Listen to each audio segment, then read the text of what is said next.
ওয়াজির খান মসজিদ। ওয়াজির খান মসজিদ পাকিস্তানের পাঞ্জাবের লাহোরে অবস্থিত একটি মুঘল যুগের মসজিদ।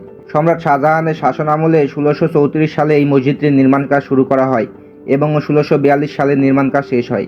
মুঘল যুগের মসজিদ সমূহের মধ্যে এটি সবচেয়ে সুসজ্জিত হিসেবে স্বীকৃত। ওয়াজির খান মসজিদ টাইলের কাশিকারি নামক জটিল শিল্পকর্ম ও অভ্যন্তরের চমৎকার মুঘল ফ্রেস্কার জন্য পরিচিত। Aga Khan trust for culture ও পাঞ্জাব সরকারের তত্ত্বাবধানে 2009 সাল থেকে মসজিদের সংস্করণ কাজ শুরু হয়। ওয়াজির খান মসজিদ দেয়ালঘেরা শহরের ভেতরে শাহী গুজার সড়কের দক্ষিণে অবস্থিত। এই পথে মুঘল অভিযাত্রা লাহোর দুর্গে যাতায়াত করতেন। মসজিদটি দিল্লি ফটকের 260 মিটার পশ্চিম অবস্থিত। এছাড়া মসজিদের সম্মুখে ওয়াজির খান চক অবস্থিত।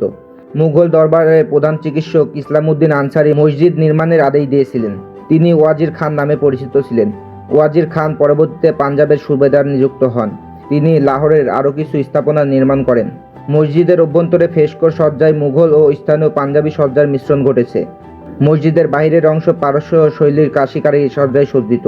ওয়াজির খান মসজিদ একটি বিশাল কমপ্লেক্সের অংশ হিসেবে গড়ে ওঠে। এই কমপ্লেক্স ঐতিহ্যগতভাবে ক্যালিগ্রাফার ও বই বাঁধাইকারীদের জন্য দোকান বরাদ্দ করা হয়। মসজিদের প্রধান প্রবেশপথের সামনে শহরের চত্বর ছিল। মসজিদকে ঘিরে নির্মিত দোকানপাট থেকে প্রাপ্ত অর্থ মসজিদের জন্য ওয়াকফ হিসেবে নির্ধারিত হয়। মসজিদটি একটি উচ্চ ভিত্তির উপর নির্মিত। এর মূল অংশটি ওয়াজির খান চকের দিকে উন্মুক্ত। মসজিদের বাহিরের পরিসীমা হল 279 ফুট। এর দীর্ঘ অংশটি শাহী গুজারগারের সাথে সমান্তরাল।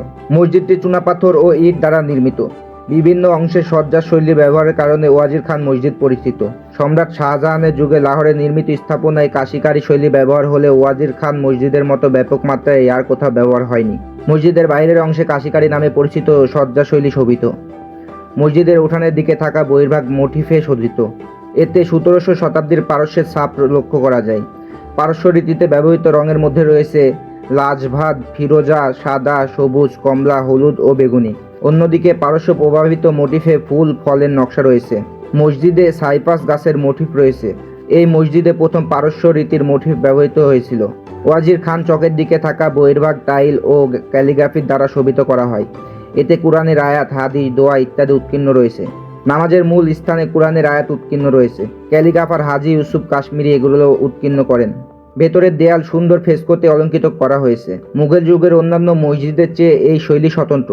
এতে মুঘল ও স্থানীয় পাঞ্জাবি অলঙ্কীয় শৈলীর মিশ্রণ ঘটেছে। নামাজের মূল স্থানের একটি বর্গাকার প্যাভিলনের ওপর মসজিদ বৃহৎ ও গম্বুজ অবস্থিত। গম্বুজের ভেতরের অংশ নানা রকম নকশা দ্বারা অলঙ্কৃত করা হয়েছে। মসজিদের প্রবেশপথ বৃহদাকার। ইওয়ানের দুই পাশে দুইটি ঝুল বারান্দা রয়েছে। ইওয়ানের উপর আরবিতে শাহদা উৎকীর্ণ রয়েছে। ইওয়ানের পাশে থাকা প্যানেলে ক্যালিগ্রাফার মোহাম্মদ আলী কর্তৃক উৎকীর্ণ পার্সিয়ান কবিতা রয়েছে। ছোট প্রবেশপথ দিয়ে মসজিদে বাজারে অবস্থিত অষ্টভুজাকার চেম্বারে যাওয়া যায়। এটি 160 ফিট দীর্ঘ ও 130 ফুট প্রশস্ত। এর চারপাশে খিলান সমৃদ্ধ গ্যালারি রয়েছে। এটি পারস্যের রাজকীয় মসজিদের একটি শৈলী। মসজিদের উঠানে অজুর জন্য একটি জলধারা রয়েছে। এটি দৈর্ঘ্য ও প্রস্থ 35 ফুট। এখানে 14শো শতাব্দীর সুফি সৈয়দ মোহাম্মদ ইসহাক গুজনের মাজার অবস্থিত। উঠানের পাশে আলেমদের অধ্যয়নের জন্য বেশ কিছু স্থান রয়েছে। উঠানের প্রতি কোণে মসজিদের 4টি মিনার অবস্থিত। নামাজের স্থান পুরো অংশের পশ্চিমে অবস্থিত। এর দৈর্ঘ্য ও প্রস্থ যথাক্রমে প্রায় 130 ফুট ও 42 ফুট। এটি উত্তর দক্ষিণে 5টি অংশে বিভক্ত। এর সাথে মরিয়ম জার্মানি বেগম মসজিদের মিল রয়েছে। নামাজের স্থানের মধ্যভাগে 31 ফুট উঁচু গম্বুজ রয়েছে।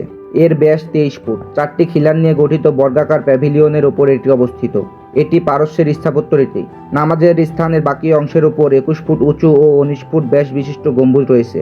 এই গম্বুজগুলো লোদি যুগের শৈলীতে নির্মিত হয়। সর্বোত্তর ও সর্বদক্ষিণে চক্রাকার সিঁড়ি বিশিষ্ট ঘর রয়েছে। এই সিঁড়ি দিয়ে ছাদে ওঠা যায়। এখানে দেয়ালে আরবি ও ফার্সি ক্যালিগ্রাফির উৎকীর্ণ রয়েছে। প্রত্যেক দেয়ালে স্বতন্ত্র মোজাইক নকশা দেখা যায়। গম্বুজের ধ্বনি তাত্ত্বিক বৈশিষ্ট্যের কারণে ইমাম প্রদত্ত খুতবা মসজিদের প্রাঙ্গণে শোনা যায়। মসজিদ কমপ্লেক্সটি পাঞ্জাবের প্রত্নতাত্ত্বিক বিভাগ সুরক্ষিত ঐতিহ্যবাহী স্থাপনা হিসেবে তালিকাভুক্ত করেছে। 1993 সালে ইউনেস্কোর বিশ্ব ঐতিহ্যবাহী স্থানের সম্ভাব্য তালিকায় মসজিদের নাম যোগ করা হয়েছিল। 2004 সালে পাঞ্জাব সরকার ও মসজিদ সংরক্ষণ ও সংস্কার কাজ করেন। 2007 সালে আগা খান ট্রাস্ট ও পাঞ্জাব সরকার যৌথভাবে স্থাপনার কাজ শুরু করেন। 2009 সালে লাহোরের দেয়ালঘেরা শহরের সংস্করণের অংশ হিসেবে মসজিদের 2 বছর মেয়াদী একটি দীর্ঘ সার্ভে শুরু হয়। 2015 সালে Lahore university of management science এবং united state agency for international development যৌথ প্রচেষ্টায় এই মসজিদের থিমেটিক ম্যাপিং করেন।